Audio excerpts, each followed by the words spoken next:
every recovery journey begins on the inside. Love, which is the foundation of healing, drives a physician's actions and a patient's recovery.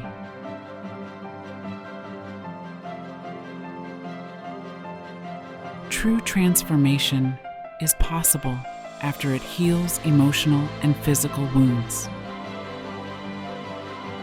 When it comes to healing the body, mind, and spirit,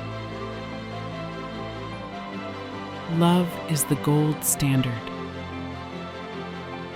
Our own power is completely unknown to us. See, I have this sort of concept whereby whoever God is, to whoever you are, created the earth. And it was lovely. Everything was in place and as it ought to be. Then He created the human being and told us, "Now you are the only species with free will and right to choose. I so assign you rule over the earth." The definition of dominion, as simply dominance, has led to our exploitation of the planet, causing harm to the environment and species. Our greed and disregard for nature have led to pollution, deforestation, and climate change. Our understanding of dominion was flawed, and we must now take responsibility for our actions. The reality of our impact on the earth is undeniable, and it is up to us to make better choices for the future. Everyone is grabbing for their actual humanity, and that real humanity sees. We are the ones who heal. We are the ones who can heal the wounds we have inflicted upon the earth and ourselves.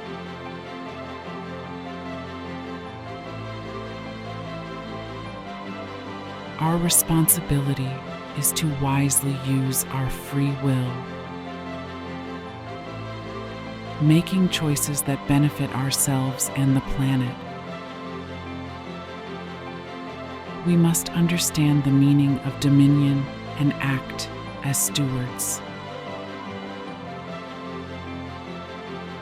embodying humanity and bringing positive change for the future. The 5 L's, life and love, are essential. Not life. Nothing exists without it. You know, you may be a seed in the Great Pyramid for 5,000 years, and nothing happens until love, which is light and water and so on, softens the shell and seed opens and grows. One entity is life and love. Together they do. It resembles pregnancy. A mother is one unit with that baby when she is pregnant. She eats, and the baby eats. The baby thinks what she is thinking. It's a continual process. But that part of reality that is being nurtured and developed inside the womb does not really find its own identity until it first breathes. Hence, life and love are one unit in this reality.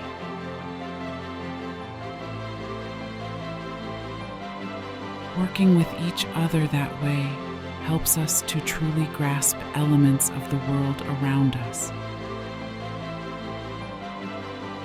elements of ourselves, and elements of other people too. First L, who was life and love.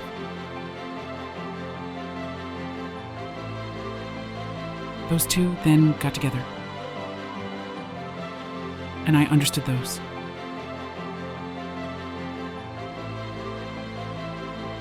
Still, the third one was laughing.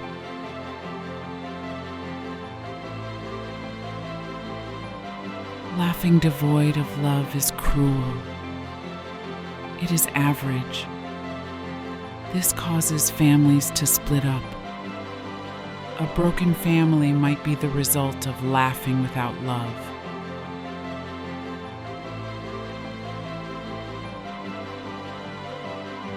We gain insight into ourselves and others,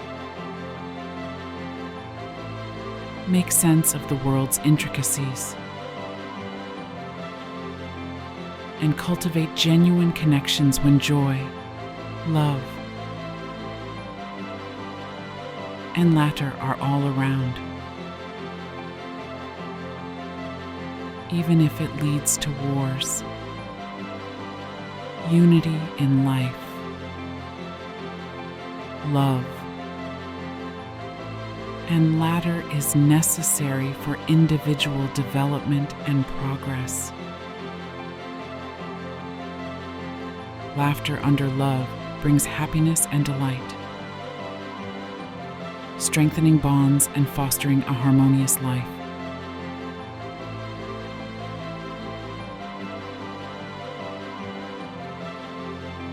Laughter without love may be cruel,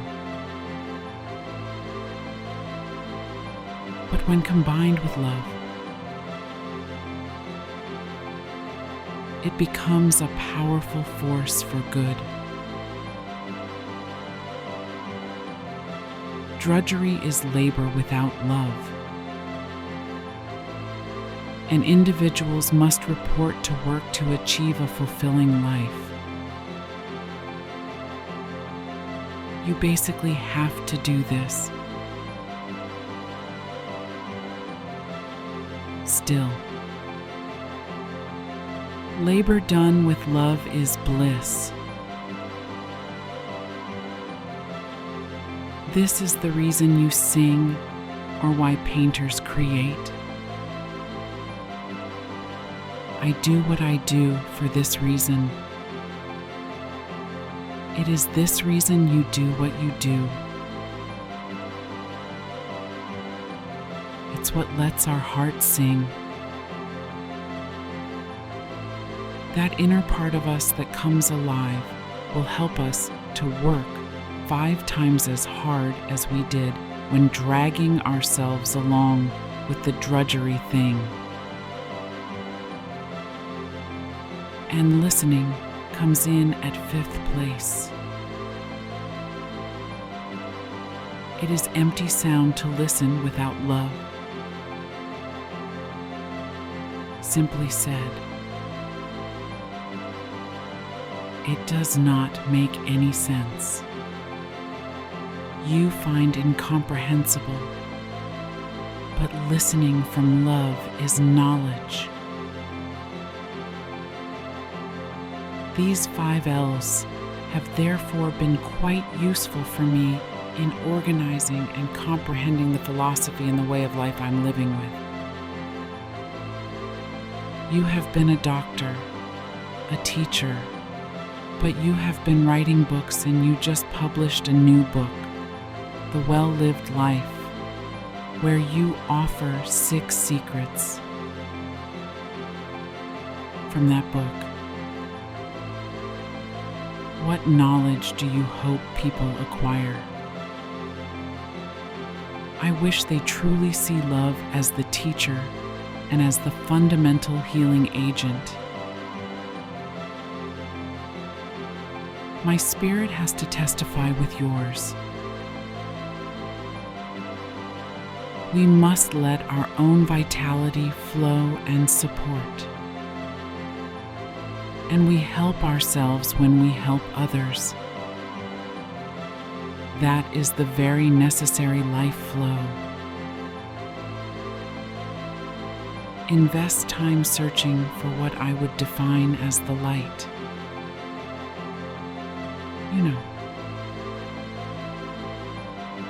I sort of see myself strolling on my path in the dark, carrying a flashlight.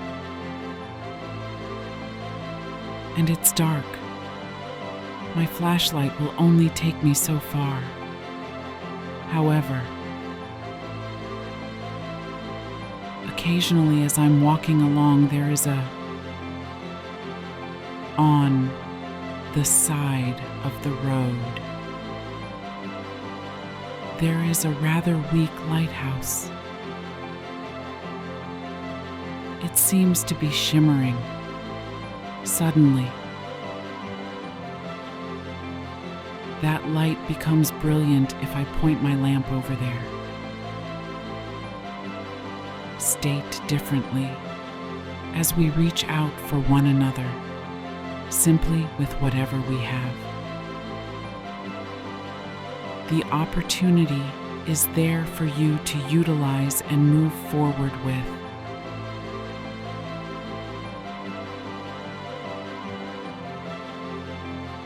You are in ways you are not aware of helping others.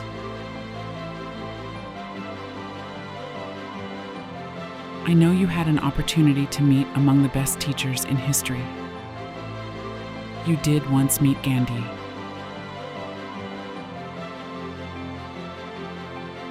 Could you kindly mention a little bit about that? 10 years old is what I was. We were headed out of India, leaving Roorkee to head to Bombay. We were on a train. And since I knew I had to leave India even though I didn't want to, I was rather depressed. I am thus really looking out in the train, face fixed on the window. Crowds of people abound in India. Though there were throngs of people here, I identified a man walking in front of this gathering as Gandhi, since he carried an anadati and a staff. And he was simply meandering along. And a little girl was handing him a flower when he came into view and started down. He grabbed the flower and looked up, squarely into my eyes, and I looked into his. And then something occurred. I cannot clarify to you what happened. I am misunderstood by everyone. A love that was absolutely, tremendously important to me was formed, even though I still can't explain it to myself. All it took was a split second, a profound and inexplicable moment of understanding and peace, like a genuine love and connection was felt by the speaker. The depth of love and human connection was brought to light as Gandhi's gaze penetrated their very being. They would never forget that moment as they watched him carry on with his salt march and other endeavors, 30 years later. My parents were working with Gandhi as the partition, separating Hindus and Muslims, tore India apart, caused deaths. It was simply really terrible. And my parents carried their small medical jeep about to camps and tried their best.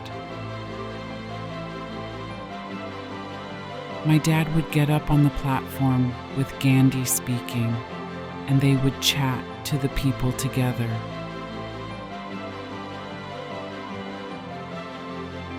And Gandhi befriended my mother and father as well. Gandhi brought my dad a paniput blanket and my mother a Kashmiri blue shawl. Gandhi's generosity and kindness deeply touched the author's parents, who found solace in their friendship despite the chaos and violence. The gifts of a blanket and shawl symbolized Gandhi's appreciation for their efforts during India's tumultuous period.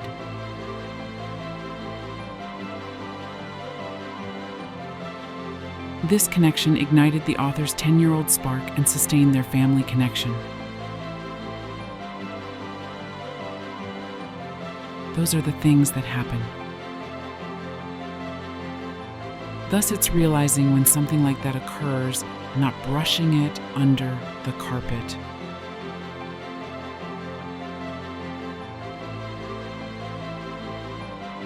I don't even know who they are. But occasionally, I have seen people and sensed that.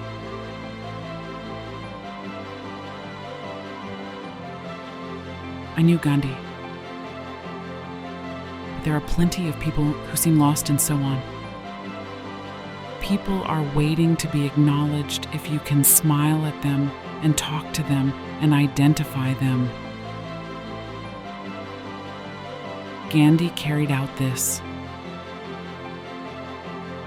I identified him when he looked at me, and I looked back at him.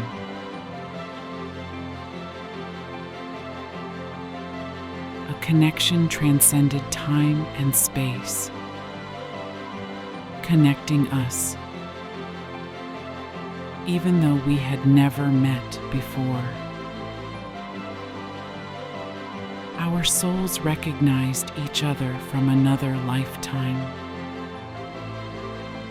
And Gandhi's presence brought a sense of peace and familiarity. This meeting was not just a coincidence, but a reminder of the power of human connection and the importance of acknowledging and embracing those around us. Love flows and must continue to flow to truly identify as real people in the same environment. The kind of legacy you hope to leave behind. Are you specific? When you really get down to the fundamental center of what healing is all about, that love is what counts. It revolves on life and love.